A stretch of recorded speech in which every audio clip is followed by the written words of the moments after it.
যাবজ্জীবন সাজা অর্থ 30 বছরের কারাদণ্ড এমন রায়ের পূর্ণাঙ্গ অনুলিপি প্রকাশ করেছেন সুপ্রিম কোর্টের আপিল বিভাগ। তবে কোনো আদালত বা ট্রাইব্যুনাল বা আন্তর্জাতিক অপরাধ ট্রাইব্যুনাল রায়ে আমৃত্যু কারাদণ্ড উল্লেখ করলে তখন ওই আসামির আমৃত্যু কারাবাস হবে। যাবজ্জীবন কারাদণ্ড বলতে প্রাথমিকভাবে বাকি জীবন কারাবাস বা স্বাভাবিক মৃত্যু না হওয়া পর্যন্ত কারাবাস। তবে দণ্ডবিধির 45, 53, 55 এবং 57 ধারা এবং ফৌজদারি কার্যবিধির 35 ক ধারা একসঙ্গে মিলিয়ে পড়লে এটা স্পষ্ট যে যাবজ্জীবন কারাদণ্ড অর্থ 30 বছর কারাদণ্ড।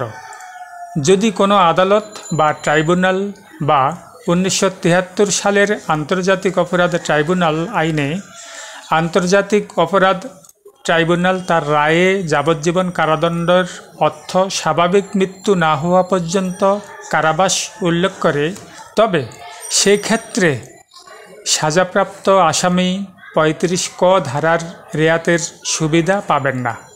2001 সালে সাভারে জামান নামে এক ব্যক্তিকে গুলি করে হত্যা করা হয়।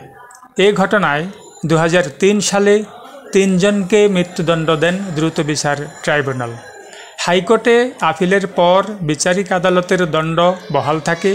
এর বিরুদ্ধে আপিলের পর 2017 সালের 14 ফেব্রুয়ারি আসামিদের মৃত্যুদণ্ড মওকুফ করে আমৃত্যু কারাদণ্ড দেন সর্বোচ্চ আদালত।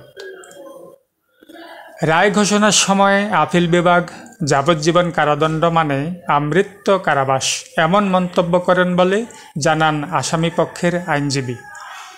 যাবজ্জীবন সাজার একটি নির্দিষ্ট মেয়াদ থাকতে হবে।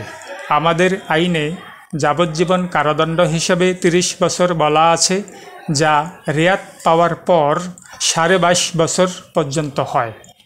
উন্নত বিশ্বেও সাজার মেয়াদ বলে দেওয়া হয়, সেখানে প্যারোলের ব্যবস্থাও রয়েছে। ফলে দীর্ঘমেয়াদে কারাদণ্ডপ্রাপ্তদের দীর্ঘদিন কারাগারে থাকতে হয় না, কিন্তু আমাদের দেশে সে ব্যবস্থা নেই। তাই যাবজ্জীবন হিসেবে আমৃত্যু কারাদণ্ড দেওয়া হলে কারাগারগুলো বৃদ্ধাশ্রমে পরিণত হবে বলে আমাদের দেশের বিশেষজ্ঞ আইনজীবীরা মন্তব্য করে থাকেন।